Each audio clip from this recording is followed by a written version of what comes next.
Hey Buford Middle School students, this is Mrs. Wilborn. We are now on to Unit 6. This is probability.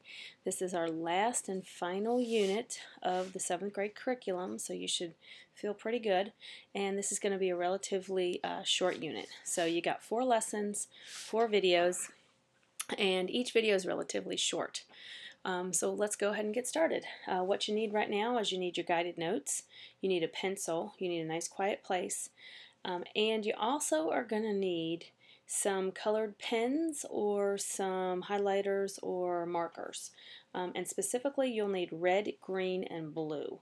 If you need to pause the video to go grab those materials, go ahead and do so.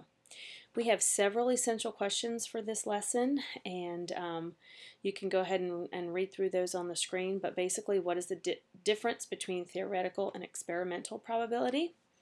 How can you determine the likelihood that an event will occur?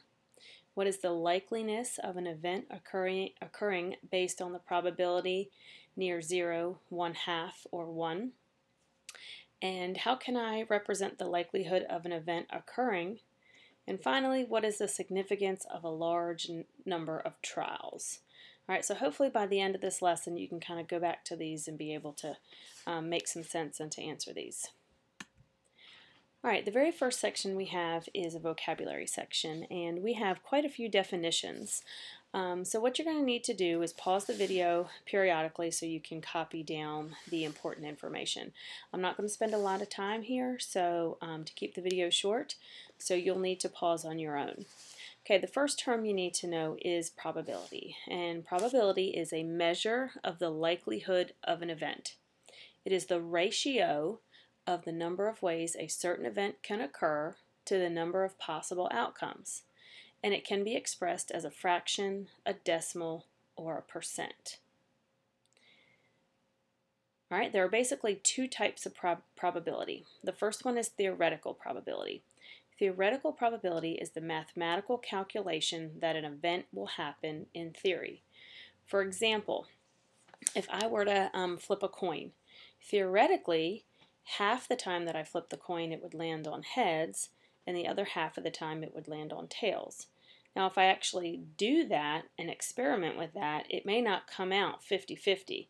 Half of the times it may not land on heads, and half the times it may not land on tails. But theoretically, that's what we would expect to happen. And the second type of probability is experimental probability. This is the ratio of the number of times an outcome occurs to the total amount of trials performed. This also has a couple nicknames. It's also known as empirical probability, chance process, or relative frequency. So it kind of has a couple nicknames that go along with it. Again, if you need to stop the video to continue with your definitions, please go ahead and do so. All right, a couple more vocabulary terms for you. The next term you need to know is event, and this is any possible outcome of an experiment in probability. Another way to state it is any collection of outcomes of an experiment. Okay, we also have independent event, and this is 2 or more events that have no influence on each other. One does not cause or determine the other. Another vocabulary that might help some of the information look clear is called a simple event. And this is any event which consists of a single outcome is a sample space. We're going to talk more about sample spaces in Lesson 2. A simple event can be represented by a single branch of a tree diagram. And we're going to tie more into the tree diagrams in Lesson 3, so you'll hear more about those then. All right, last vocabulary word here is probability scale, and this is a big one. A probability scale is a number line where you can plot probabilities.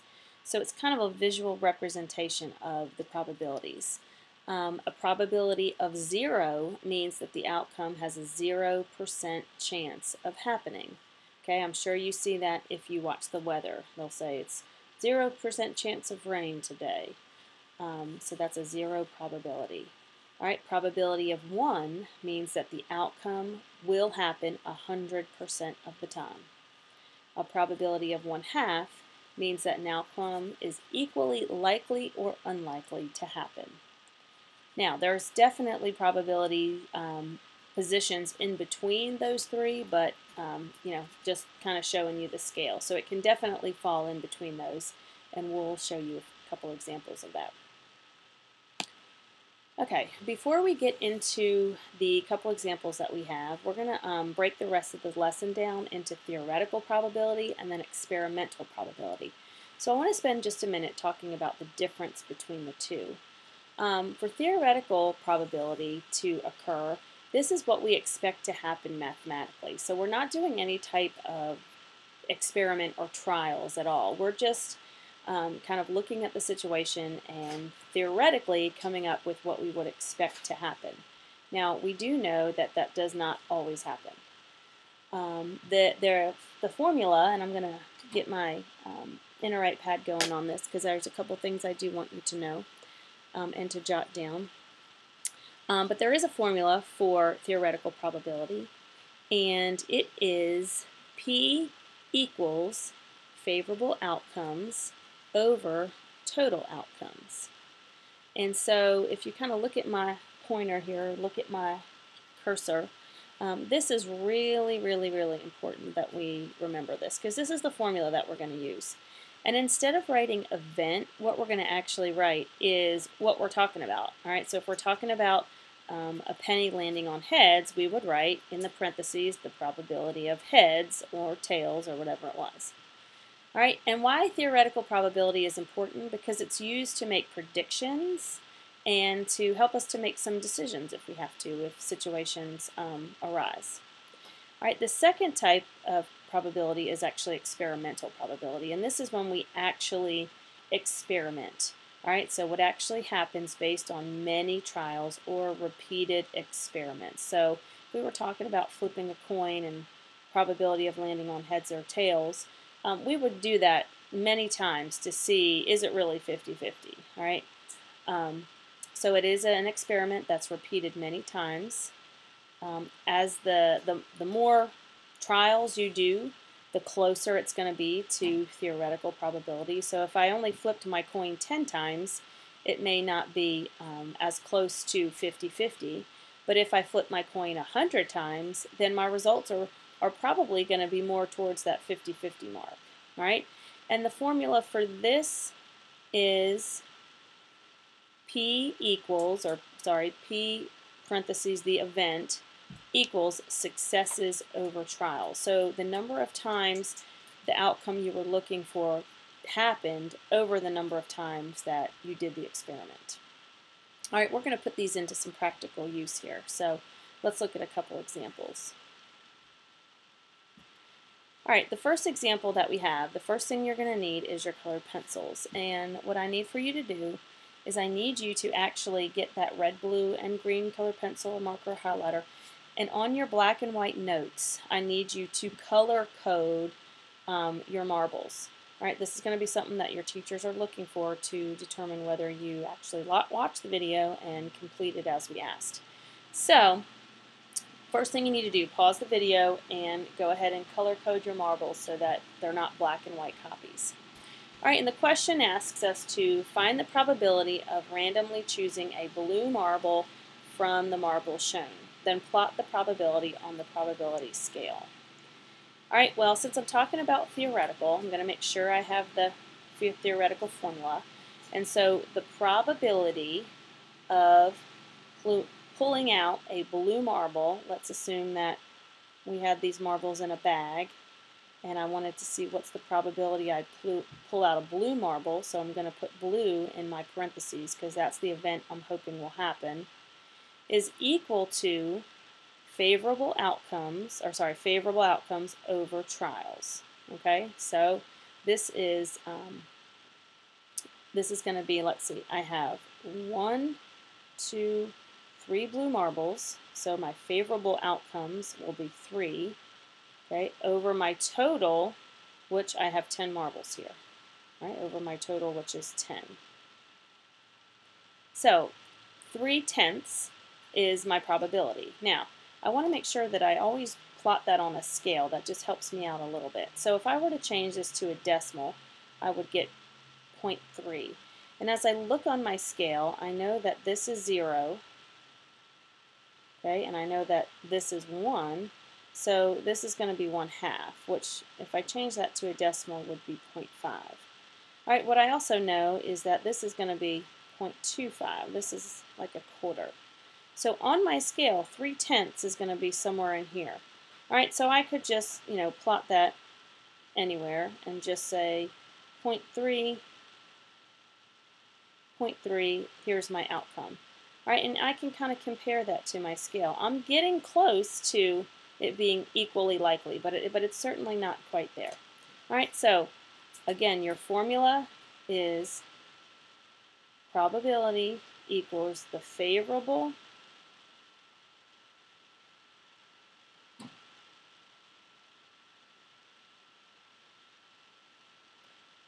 over the total.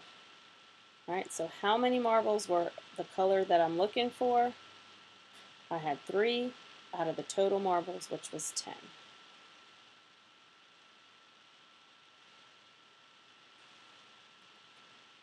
All right, here's another example. This one's a little bit different. So it says, in the change pouch of your wallet, you have the following coins. I have 3 pennies, I have 2 nickels, 4 dimes, and 1 quarter.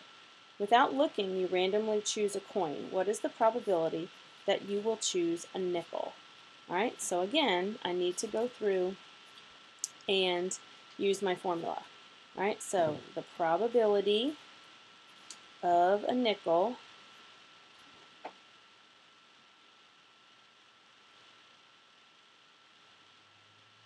is equal to, well, let's see, I have 2 nickels, so that's going to be my favorable outcome, over my total amount of coins. Well, let's see how many I have. I had 3, and 2 are 5, 5 and 4 are 9, 9 plus 1 is 10. So I have 10 coins in my change pouch of my wallet.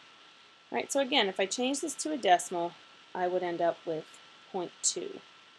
All right, if I go ahead and mark that on my scale, all right, here's 0.25, so I know I'm going to be somewhere down in here. Okay, so 0.2, so it's going to be more towards the very unlikely. All right, so that's about all you do. Let's look at one more example.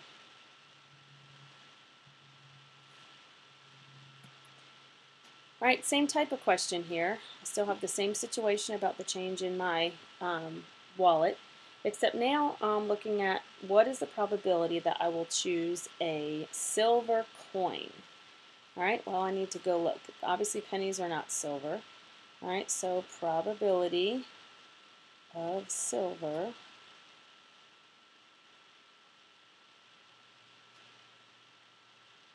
Now my pen's being funny, guys. I'm sorry.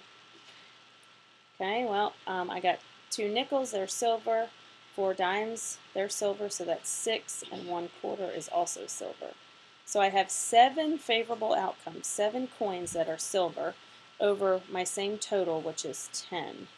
So if I were to reduce this, I would have 0.7, and to plot on my scale 0.7, here's going to be 0.75, so it's probably going to be somewhere around here, not quite 0.75. So it's definitely more toward the above equally likely and then more toward the very likely.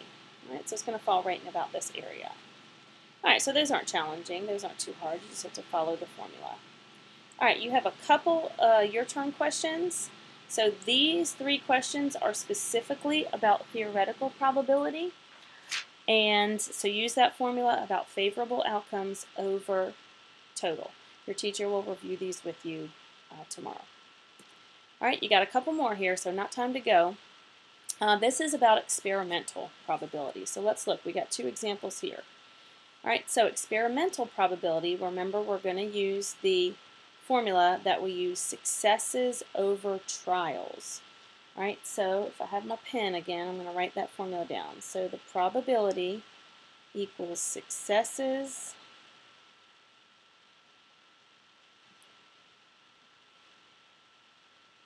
over my trials. How many times did I actually do the experiment? Alright, so let's read this. A cat that knows the shake command offers either of its front paws to shake. The table shows the number of times the cat offers each of its paws. So here we go down here. When asked to shake, what is the likelihood that the cat will offer the right paw when asked to shake? Alright, so we're looking at the probability of the right paw.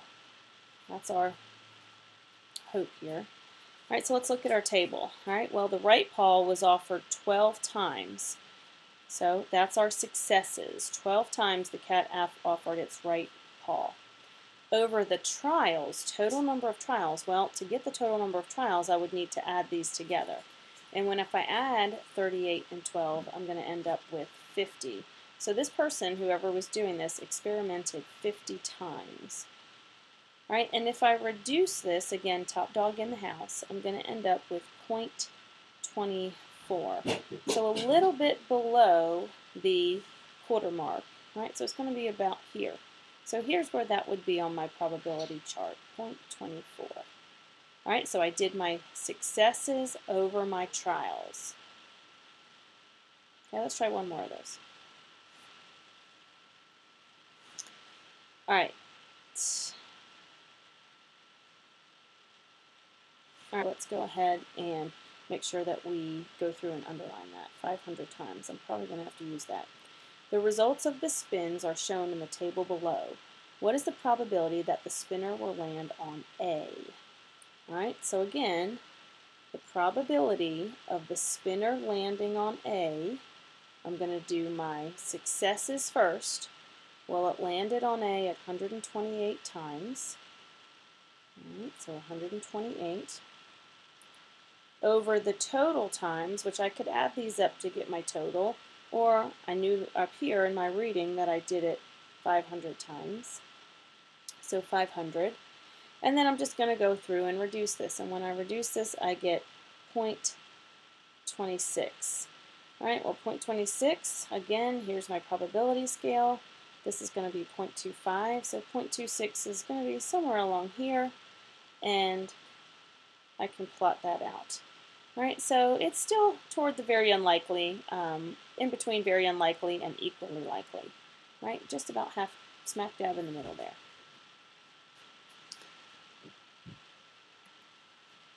Okay, you got 2 your-turn questions that go along with experimental probabilities, so make sure that you're using the formula with successes over trials. Please be sure that you're showing all your work, and your teacher will check those again tomorrow. Great job, have a good night, and 3 lessons to go.